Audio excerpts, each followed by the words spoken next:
ይኸውላችሁ ይሁኝ እኔ ተመልከቱ። እግዚአብሔር እንደኔ አይነት አገልጋይ እንደሆነ አይነት ክርስቲያን አይደለም።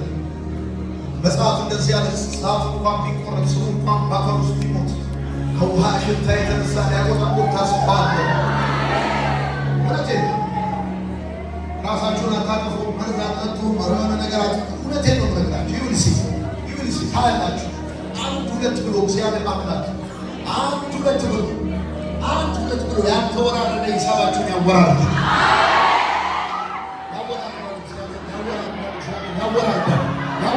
እኔ በእናንተ ላይ ዝም ብዬ ትንቢት ተናግሮ ይሄዳል።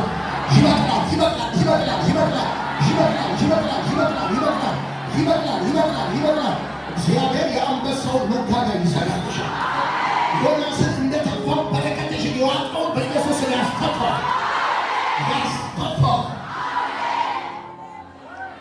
እሺ